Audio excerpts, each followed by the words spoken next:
Hello and welcome to the Keystone Kickoff Show. I am Jim Galante along with T. Frank Carr. T. Frank, how are you doing, my friend? Doing well. Excited for football to be back. And I know what you're thinking is like football isn't back, but we got our winter workout updates coming up on Twitter of the competitor of the day, which means we're just moments away from talking to Chuck Losey, and then spring football, spring break, all that stuff. February is a super short month. Like after the marathon that was January, we're into a short skip and a jump, and it's March, and then football's around the corner. So I'm excited about that. Anything that gets us football is a good thing, T. Frank, who, by the way, for those of you who are watching on the YouTube channel from BWI, T. Frank is resplendent in his Michigan shirt today. I appreciate that, T. Frank.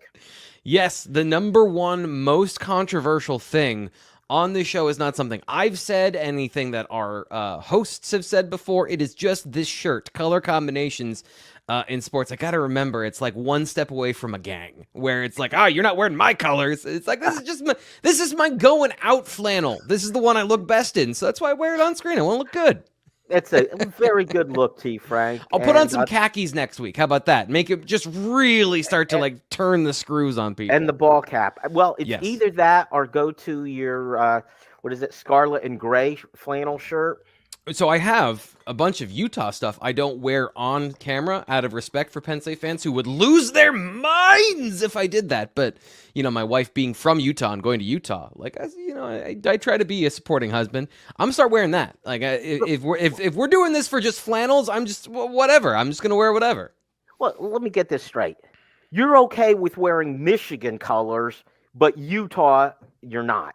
Well, it's literally a Utah branded pullover. So like there's no association. It is directly tied to the university, where this is just blue and gold. This is just an unfortunate color combination. I bought this from like Kohl's or something. T. Frank, you know what? I'll wear the Utah next week. Let's see what the reaction is. It'll be an experiment, but I don't think Penn State fans will be as concerned about that. All right, before we get started on football, I just want to make another announcement, another reminder.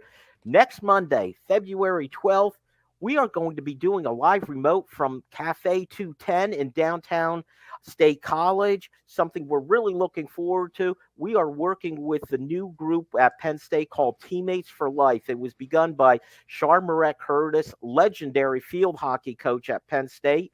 Shar will be there that evening. We will also have Carolyn Keeger, head women's basketball coach. That team is playing really well this year. We are going to be live on the air from 5 to 6, but we'll be there from 4:30 to 6:30. I know there's also the wrestling match that night. Jeff Byers will be there prior to going to the wrestling match. So if you want to meet Jeff, get a nice dinner, something to drink. Landon Tengwall will also be there. Kendall Skalicki, the newest member of the Keystone Sports Network team. I'm going to try to drag T. Frank out of his cave and watching football video for a night. As I mentioned, there's going to be great food specials, drink specials. T. Frank, those of us watching on the YouTube channel, Pulp Daddy, latest beer coming into State College. It's a Penn State grad, is the founder. Trust me, I've had Pulp Daddy and served this at my tailgates. It's always a hit. It's my favorite beer. Being introduced to the cafe next Monday, the 12th, you definitely want to try that out. So we look forward to seeing you if you're in State College. All right, T. Frank, let's move on. Let's start talking some football. And over the last couple of weeks, you've been writing some great articles going position by position with the Penn State football team. And you finally hit the quarterback position. And actually, you put out a couple of articles about the quarterback position because there's always a lot to talk about with Drew Allar, especially. And I want to start with a quote from your article where you said of Drew Allar, the talent was tantalizingly close to blooming last season. Tell us what you meant by that. So there's a lot of things that Drew Allar does that don't show up in the stat book necessarily, and when they do, you'll know. So his ability to read a defense was consistently good last year. It was pulling the trigger and executing and throwing into those windows and not being pathologically at times conservative with the football that I think was the narrative of 2023. But like the ability to read a defense. And let me back up, and you have to understand the expectation that I come into with this a lot of times, which is most quarterbacks on the college level can't read a defense, and especially as a first-time starter. So what are your expectations of his ability to produce? And most quarterbacks, what they're able to do, you have your first read on a play. You know, there's progression and there's concept-based. Most quarterbacks are reading things via progression, which is I start at this route combination or this route, and then I work to a second, a third read, and a check down if I have time to get to those. And most quarterbacks get to their first read, and if it's not there, they short circuit. They either run, they scramble, their eyes start to panic, or they just check the ball down. And a lot of offenses, like I think specifically in this situation, talking about offenses that short circuit, Illinois' offense in 2023, watching what they did on film coming in, everything was predetermined. The quarterback threw the ball or he ran. Those were his options. And Drew Allar had the latitude and the ability to operate in an NFL style, which is I'm going to read the first progression. If it's not there, I'm going to get to my second progression. I'm going to find guys on the backside of the play and make the defense wrong no matter what, because I know, based on what I'm seeing, my post-snap diagnostics are good, and I know where to take my eyes, and I know where to throw the football. He did that consistently last year to the tune that he was one of the best quarterbacks in all of college football on his second read. His yardage, attempts, were all consistent, not only with being one of the best, but being at the same level that you had Sean Clifford at in 2022, a sixth-year quarterback. So the floor for Drew Allar was quite high as a quarterback in his first year starting. It was just the high end of that he never quite got to consistently. Was there ever a situation where perhaps Drew Allar was too quick to go to his second option, and sometimes it ended up with him checking down and going for the short yardage instead of the big play, as we talked about all season? Not as much as you might think, but yes. So there were times these things develop. Nothing is in a vacuum, right? So these things develop over time. You see him come out in the first game against West Virginia, and it's very different, where he's throwing the football down the field. He's attacking the vertical concepts. He's, throwing the ball while climbing the pocket off platform to Keandre Lambert-Smith for a touchdown. And then you have the game against Delaware, where they had 4 players deep at times, and dropping 8 and putting extra players in coverage where those aren't open. And his job is to throw the football to the guy that is open, read the defense, and take what they're giving you. The problem was, as the season went on, they were giving you less and less, and they predicted what you were going to do. So you had to, at some point, take some of those calculated risks, and in the first progression, throw the ball into either an anticipatory window or throw to a guy that isn't clearly wide open. It's something I talked to him about at the end of the season, and he said he acknowledged this, talking about open versus not open, is that high school open is very different than college open, and he had to learn that as the season went on. By the time we get to the Indiana game and the Maryland game, he was doing those things and getting the ball into those tight windows. The problem was it wasn't consistent. It was not throughout. There was no linear progression and growth that you could observe in his game. And one of the reasons I think that personally I was so frustrated by the bowl game was he reverted to a lot of the things that happened early in the season, and he didn't build upon those things that he had learned, at the end of the season against some of the teams where he was able to find guys open and make those explosive plays and make those big plays. So that's the uneven part. That's the tantalizingly close, is you see him do it. He knows what he needs to do, but the consistency of execution wasn't there. So from first progression to second progression, there were just issues with him having the confidence to pull the trigger, but knowing what you're supposed to do in football, especially at that position, it's not even half the battle. It's 3/4 of the battle. And from that mental aspect, he was different in a lot of ways than first-year starters and a lot of just generally college quarterbacks. I'm going to tie the wide receivers into this conversation, T. Frank, because it's all tied in together. Mm-hmm. We kept hearing the word separation was used a bazillion times this season and Yep. talking about the Penn State wide receivers and that lack of separation. How real was that, and how much did that play a part in all of this? Yeah, it was real. It's real, and that's part of the conversation that we have about this particular topic. So there's two sides of this. Is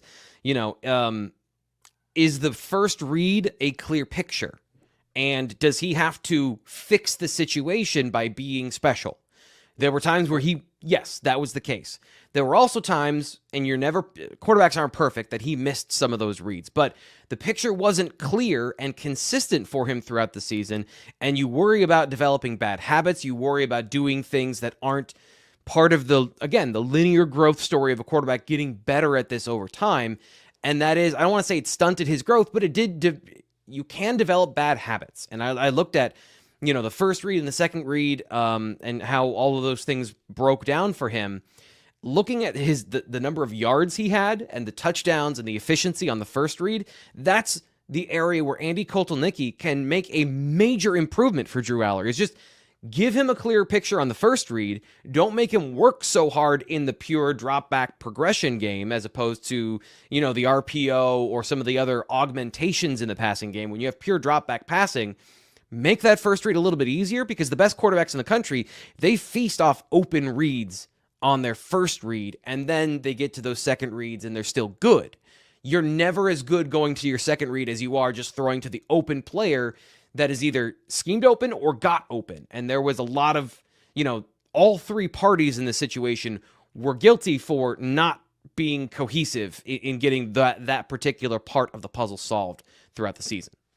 Next segment, we're going to get into that RPO and read option, but just following along that path, can a new offensive coordinator get the quarterback those easy passes, which James Franklin talked about, to get him going and in rhythm? Yes, and that is a part of what Andy Kotelnicki brings to the table, is a lot of this progression on the first read, getting players open through scheme, formation, shifts, and motions. It's not all about that. Sometimes it is about the route combinations and making sure that you have, solid concepts versus coverages, but it is taking advantage of RPO, making the defense in a situation where they have to make choices, and then exploiting those choices for the quarterback, making the windows bigger, the pictures easier, and not making it all pure drop back progression. Very good, T. Frank. That's going to be it for quarter number one. As I mentioned, quarter two, we're going to start to get into the RPOs and the read options. Stay tuned for that. Hello and welcome back to the Keystone Kickoff Show. It is quarter number two. He is T. Frank Carr. I'm Jim Galante. We are talking Penn State football. Specifically, we're talking about the Penn State offense and quarterback Drew Allar. T. Frank, you've been doing a series of articles, which, by the way, have been fantastic. Please, I know I do this every week, or I should be doing it every week. Tell our listeners, I know there's some of ours from Keystone Kickoff Show who don't subscribe yet. Tell them how they could get a hold of everything you do with Blue White Illustrated. Yeah, so we have a special thing just for the Blue White Illustrated YouTube and podcast listeners, and for our people on the radio here that are hearing it now. You use, and I can put it up here, you can use your special offer of PSU1. You use the promo code when you sign up. You get 2 months for $1 at BlueWhiteIllustrated.com. So you can try out in the off season, heading into spring football. What are the things you need to know? Use code PSU1 for 2 months. You get it for $1. The normal thing is you get 1 month for $1, but because we love you here on the podcast side and you support us already, we want to give you a little bit more bang for your buck, literally, getting those 2 months. So that's how you sign up now. That's fantastic. For those of you who aren't watching on the YouTube channel, T. Frank hits the button and it flashes up on the screen. We're in my dojo this week. That, T. Frank. Yeah, so Inside Baseball, we're in my recording software, so I have all my stuff up here like I would for the normal BWI Live Show, so I was able to throw that up there. Maybe we're going to have to do this more often, T. Frank. I'll have to send you some of our graphics and things to put up there, too. That'll be fun. All right, let's keep going with our conversation about Drew Allar. And it was fascinating. A big part of the Penn State offense are these RPOs and read options. Mm-hmm. First of all, so everybody understands what we're talking about, T. Frank, explain the difference what an RPO is and a read option. That's a great place to start because they're used interchangeably and they're not. But they both do the same thing in a certain sense. They both augment the run game. So an RPO is a run pass option where the quarterback has an option. Both are option plays, where this situation, the quarterback has the ability to throw the football if there is a certain look from the defense where he can pull the ball out of the belly of the running back and throw to a receiver. For everyone else on the play, other than the receivers, because sometimes there's more than one route, running a route, and the quarterback, it's a run play. So the tight ends, the offensive line, the running backs, they're all running a run play until they're not. Which is why you see in the NFL, you've seen a lot of this as it proliferates upwards. They have a tighter window of where the offensive linemen are allowed to be on the football field, so you see more ineligible downfield.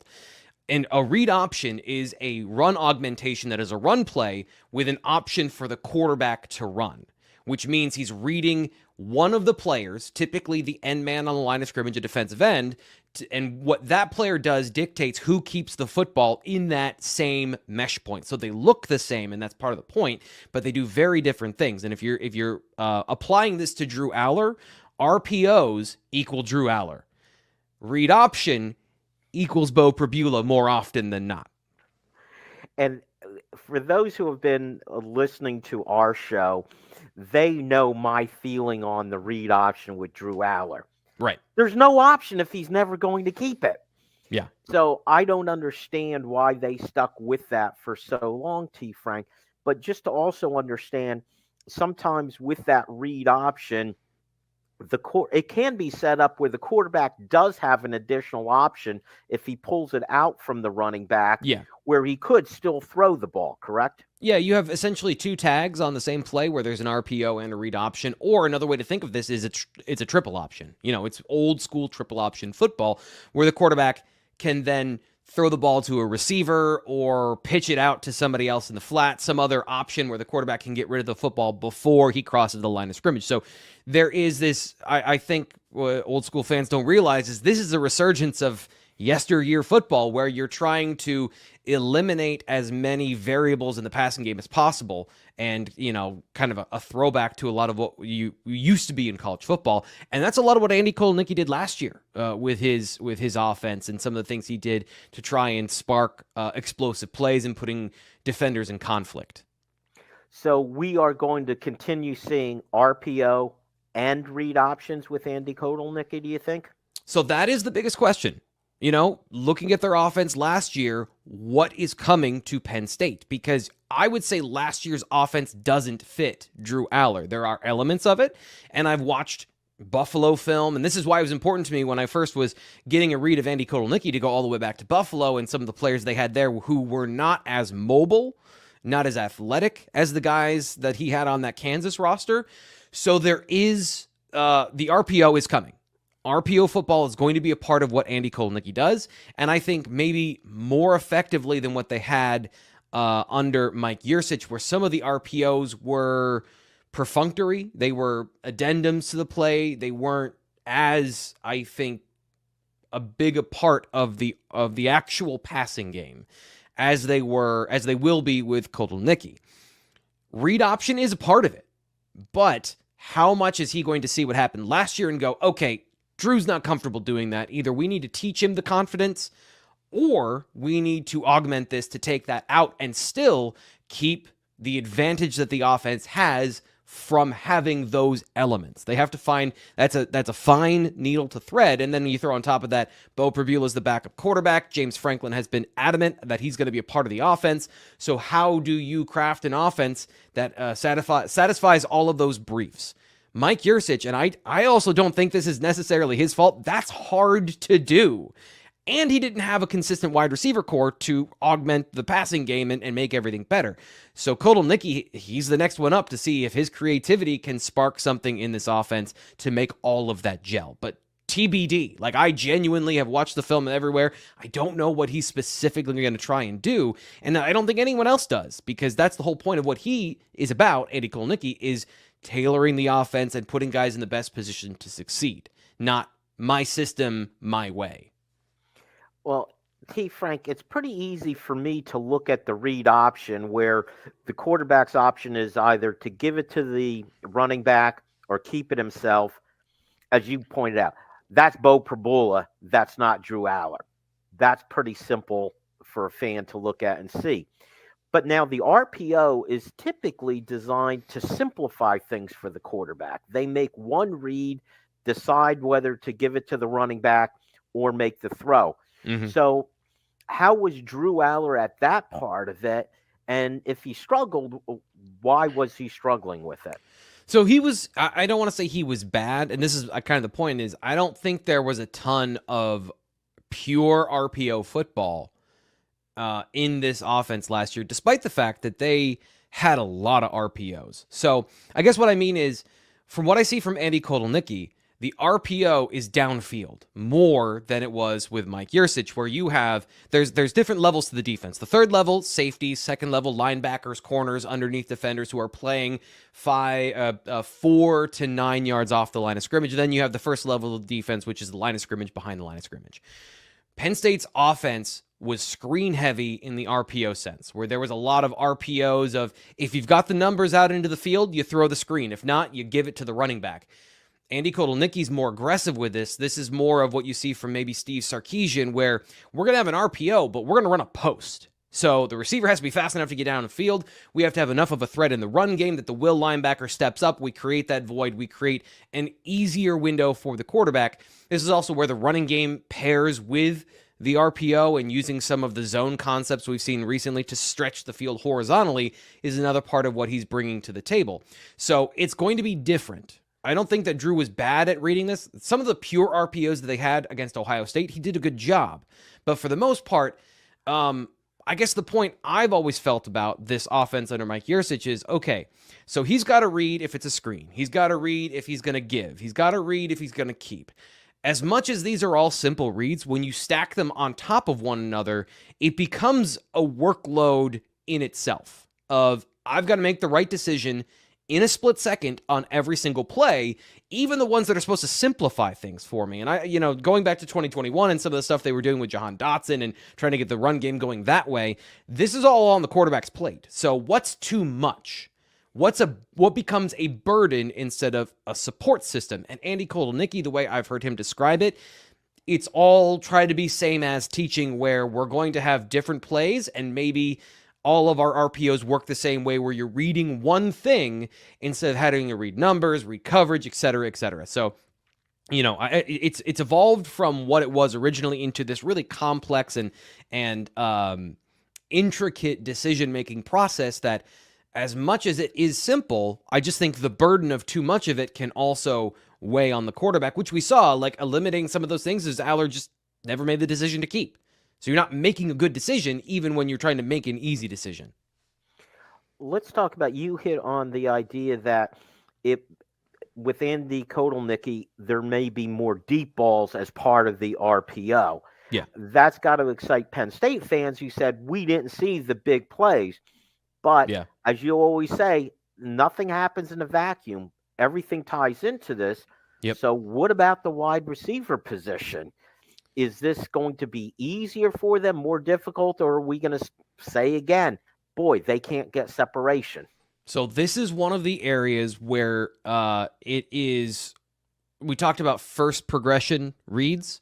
If you've got one read on a play, it's a first progression, right? So if it's a run play with an RPO tag and he's running, let's say, a post, a more aggressive play where he's running 5-7 yards down the field, then cutting a vertical angle, trying to get a bigger play. That's the first progression. And the idea is Penn State's running backs are such a threat that the linebackers have to step up. You probably have a safety in the box already. So now it's much more one-on-one football. The free safety, depending on where you are on the field, can be all the way on the other hash. He can be right over top of the X. I'm just imaginary situation. This is the X receiver, the short side of the field. He's running a slant or a post. And it's supposed to open up a big window for the quarterback to make it easier for the quarterback and eliminate a lot of that junk for the receiver to run through. Now, if a team runs cover one and it's man coverage on the backside, the receiver still has to win, but you're giving him the advantage of taking away things from the overall structure of the defense so that he has inside leverage. Like, all he has to do is win inside and get open. that is where you would hope a guy like Julian Fleming, with his size and physicality and good linear speed, I think this is an area where maybe he wasn't the target of this stuff in the Ohio State offense, where he can be in this particular offense.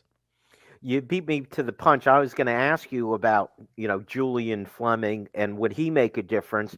And are there receivers on the roster right now that you think will be able to take advantage of these changes from Andy Kotelnicki? I think it's on Kotelnicki to find the guys that can and then give them the opportunity, because no one has really changed fundamentally who they are on the roster. They have to get better. And a lot of these guys, that's going to be on how much making things maybe simpler and getting them to play fast will allow those skills to develop. Very good, T. Frank. That's it for quarter number 2. Stick around. Quarter 3, we're going to ask T. Frank. Stay tuned for that. Hello and welcome back to the Keystone Kickoff Show. It is quarter number 3. I'm Jim, he's T. Frank, and we call this segment Ask T. Frank. This is where we take your questions for T. Frank. He gives us a spectacular, perfect answer, and you know a lot more about football then. All right, if you want to send a question in to T. Frank, real simple. All you got to do is download our app. Just search on Keystone Sports, where you get your apps. Go to your app store, and you'll download it. You'll see the Ask T. Frank button, and away you go, just like Bob from New York did. Bob said, we have heard very little about class of 25 quarterback commit from Colorado, Beckham Kritza. Yep. What can you tell us about him? And with Zollers on the radar, does that mean 2 quarterbacks in that recruiting class, T. Frank? It could. I think that's the end goal, is to have those 2 quarterbacks, and to, I don't want to say steal a quarterback, but find a loophole where both guys are comfortable being a part of the program. So that is the to answer the second part, that would be the goal, and having keeping both those guys until they sign on the dotted line is going to be a part of, the marathon of 2025. Beckham Kritza, let's talk about him and what he brings to the table. The first thing that he has is, I don't want to say unnatural, because we've seen a lot of really strong-armed quarterbacks, but like the whippiness, the delivery of the football, and the arm strength are like, they stop you when you're watching and go, okay, I have not seen this as often, where it is so violent. The velocity is impressive on his football. He is, he's got to be, I think, 6'4", 6'5", 6'6", and he's 150 pounds maybe. Like, he's rail thin. He is 6'5", 185. So he has this massive frame, this super strong arm, and a lot of traits. So he is very much we're going to take a gamble that if all of this stuff hits and he blooms into a 6'5", 215, 220-pound quarterback who moves well, has quick feet, athletic abilities. I don't want to call him a runner, but he can move and extend plays, and he's got this arm talent. It's not the same one-to-one comparison as a Will Levis, but that's the type of play I see from Beckham Kritza. He's moved around a lot. I think he was a part of the NIL surge of kids trying to go to states to try and find NIL opportunities in high school, and now he's back in Colorado, where he's starting, and that's been part of his journey as a guy that hasn't had a lot of football experience because of all the transientness. So his senior season, I think, is going to develop and determine a lot of what he's going to be at the next level, how he progresses this offseason in terms of physical development, because you don't want 185 pounds at your quarterback position. He is a thinner build, so he looks like a basketball player, but in a football sense, like 6'5", even if he's thin, you can still get to that like Lamar Jackson look of 215, 220 pounds of really well-built football player. And I know I'm throwing a lot of different comparisons, and they don't all mean like one-to-one. Hopefully you understand what I'm trying to say here, but there's a lot of talent there with Beckham Kritza, and why I think Penn State was willing to take his commitment irrespective of coordinator, position, time, all those things. The talent there is too much to pass up. What I heard you say is he's the next Lamar Jackson. Yeah, and Will Levis, and yet he's not, I don't even think he's like an athlete that runs the football like either of those guys. Like, they were just the guys that came to mind in terms of like talent and body, whatever. Hopefully you get what I mean. I want to be that guy who takes one name and just runs with it. And I think unspoken from Bob's question is that ability to keep two quarterbacks, which is Yeah. really difficult to do. And we know the issues once they get on campus. Keeping them away from the transfer portal is always an issue, also. But especially for a guy who's from Colorado, Yeah, to come all the way here to Penn State. Let's see. Let's go to. Let's see. Oh, let's go to Ed in Arlington, who says, "Who among the class of 24 are you particularly interested in seeing? Who is it that intrigues you in this class, T. Frank?" This is a class full of intrigue. I like this class almost as much as 2022 because the frames that come along with this class are insane. 6 foot. I did just a quick height and weight update from the recruiting players, the freshmen that are on the roster already on the official Penn State roster. You have guys like Cooper Cousins is not even close to the tallest player in this class. He's one of a couple guys that are 6'6" or thereabouts. So you've got Egan Boyer, 6'8". Cooper Cousins, 6'6". The shock was that T.A. Cunningham came in at 6'5", I want to say, and we thought he was closer to 6'7". Was the question who intrigues me the most? Yeah, who intrigues you? I think what the point is, like, there's some obvious guys, Luke Reynolds, Cooper Cousins, who are so highly ranked, but those are maybe the best recruits. But who are the intriguing ones? Ones that you're just really curious about? Well, we know almost nothing about Kari Jackson because of an injury and, just for me, film availability. So a 3-star player that could be great. I don't know. From what I saw of him as a junior, Mike linebacker, 6'1.5", 220. So what is he? Like, literally, I don't know. He kind of reminds me of Jerry Cross, where Jerry Cross came in with some film, had some obvious skills, but had no idea about what he really was as a football player. And I've seen less of Kari Jackson. I'm still going to say Garrett Sexton. You talk about intrigue in a guy who hasn't done it yet because he's not big enough to do it yet, but 6'6.5", 265, unreal length, unreal movement skills. This dude could be special. And Egan Boyer's the same way. 6'8", 250, got to grow into the frame. But just from an athletic standpoint, Garrett Sexton is one of my favorite players I've scouted and I've seen play on the high school level, who I think has NFL level talent, if all of it works out and he gets to the size that he should be, because he's naturally strong. He's throwing dudes around at 225 and 250. So what happens when he's 310 and he gets through the Penn State weight program? So he's an undersized guy who has violence in his heart, but is a great kid to talk to. So I don't want to say perfect, but there's just so many indicators that show me this dude could be really, really, really good. Like maybe a complete offensive lineman from a run and pass protection standpoint, a guy who can be like Olu. His ceiling is in the same area. And I just even though he is, according to On3, one of the top 100 players in the country, I still think that that's the guy that intrigues me the most. T. Frank, you talked about the size of some of these players. I was at an event with the incoming freshmen the other day, and I'm 5.5 foot tall, so it doesn't take much for me to have to look up to someone. Okay, if they're 6 foot, I got to look. But some of these young men who were, like you said, 6'5", 6'6", 6'7", oh my goodness! But what I found intriguing with a lot of them, T. Frank, it looked like they had room for more weight to be put on them. Yeah.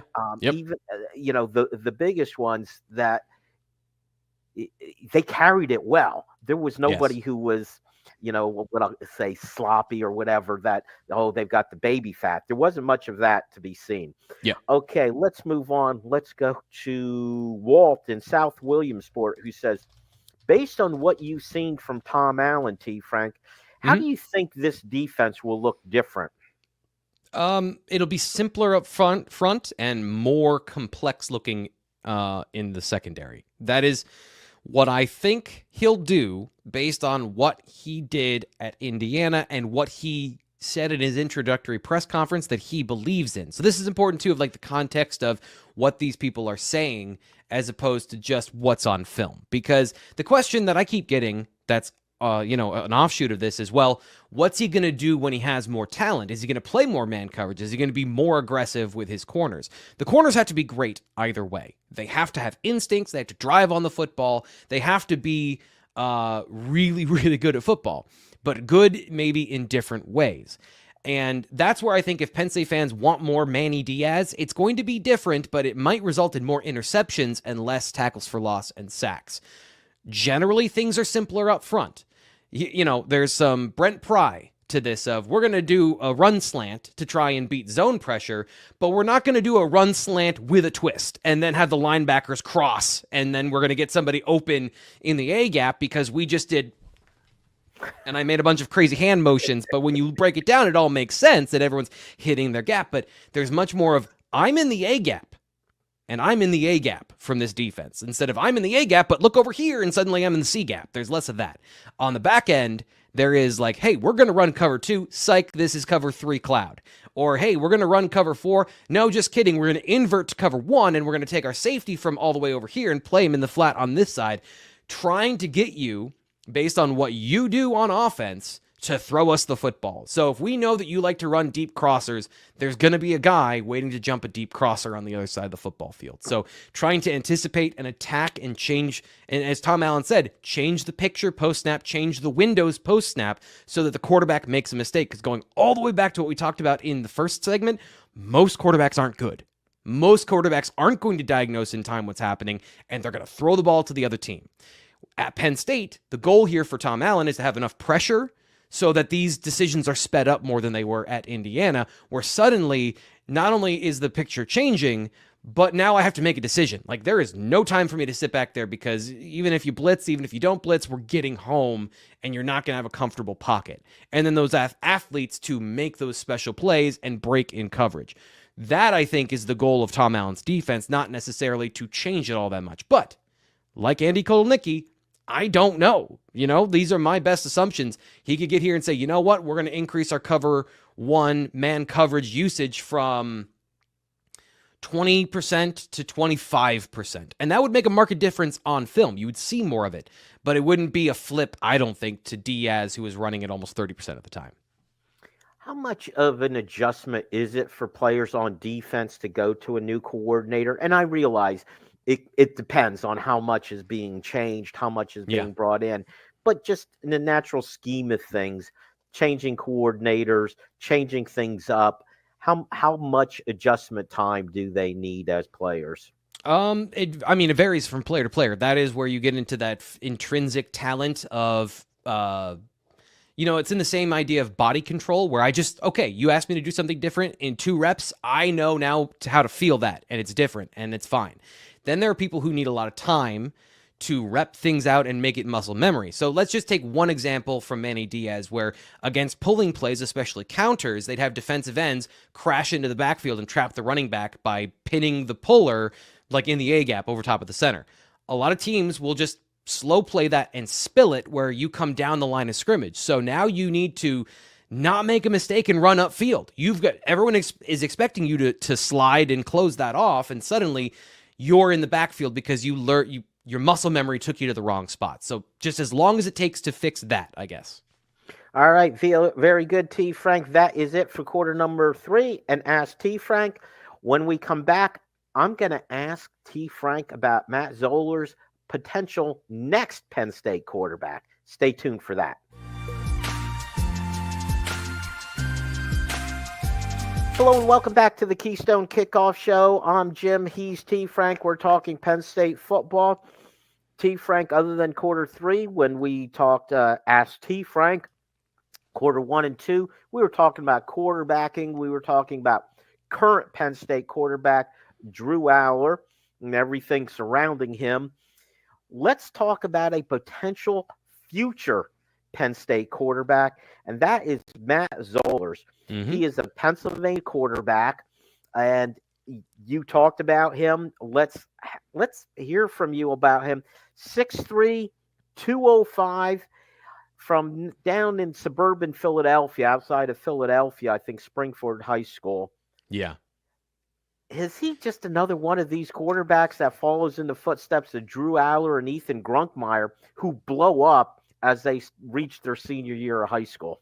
Yeah, potentially. There's a lot of things to really like about Matt Zollers, and clearly college football really likes him. He's gotten offers from a bunch of SEC powers, and, the national landscape has taken notice of him. So yes, he has the opportunity to become not just a guy that, but to be potentially another top 10 quarterback in this class that everyone's fighting for, and he happens to be in Penn State's backyard. That is a real potential for him, and some of the things that he, kind of like Beckham Kritza, we talked about earlier, in his abilities, there's a lot of tangible physical talent here.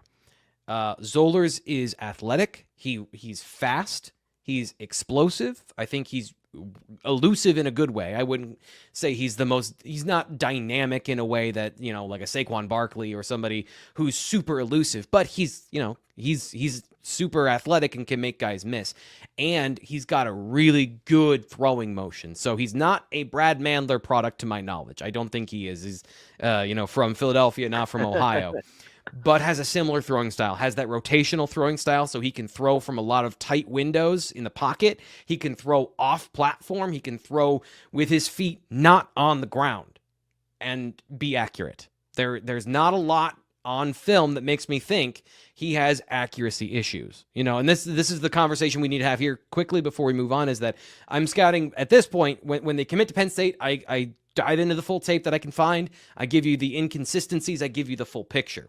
Right now, my opinions and everything I'm telling you are all based off of the highlight film, what we see and what we don't see. And for Zollers, his ability to throw from multiple platforms and give a picture of being hyper consistent with his accuracy is absolutely in line with a guy like Ethan Grunkmeyer.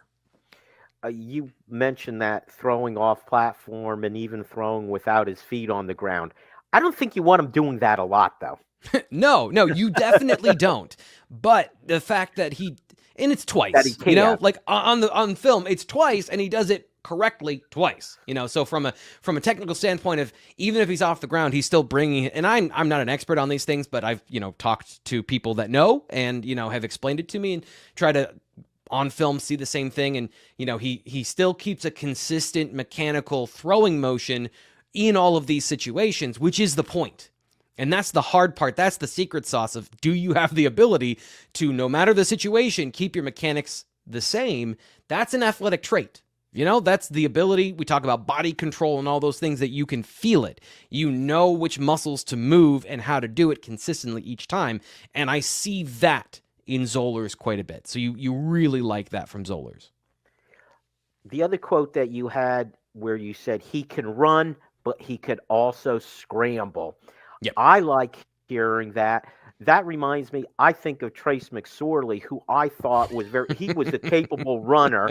I don't want to see, I'm doing the same thing. I don't want to do, but what I liked was Trace McSorley's ability to scramble and still throw the ball.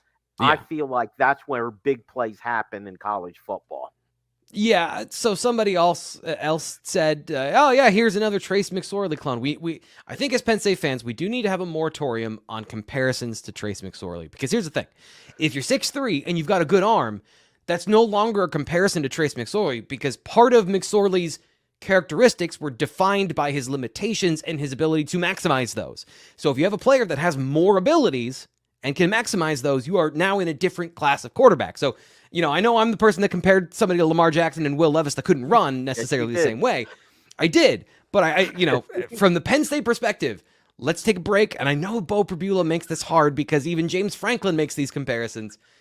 We need to we need to cool it on the McSorley comparisons to every quarterback that is gutsy, let's say, a winner, and all those things. I should have known when I put the name out there, but what I was really trying to put out there was just that one feature of being able to scramble and differentiate scrambling from running. You talked about the guys who they make one read and then they run.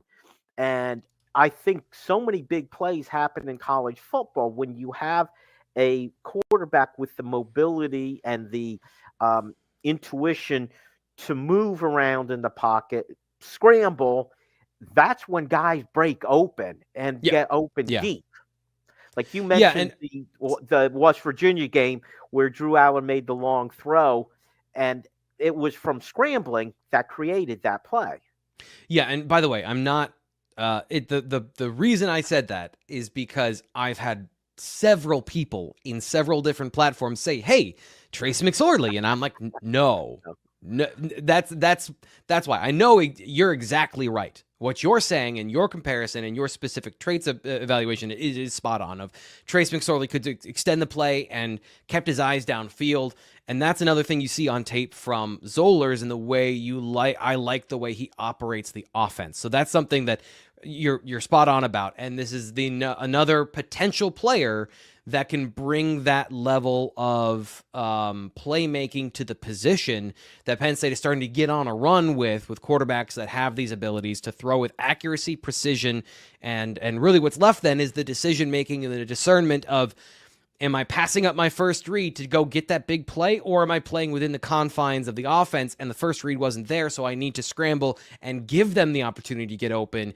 in whatever situation? And that's really, to me, when we talk about these quarterbacks, I don't like guys that scramble to make big plays because I still need to see them operate within the confines of the offense. That's where you get most of your plays. If you're going the Johnny football route, the Johnny Manziel route, and you're not understanding what you're seeing on the field, that's going to lead to ultimately a dead end because good teams will flush you from the pocket and let you make mistakes.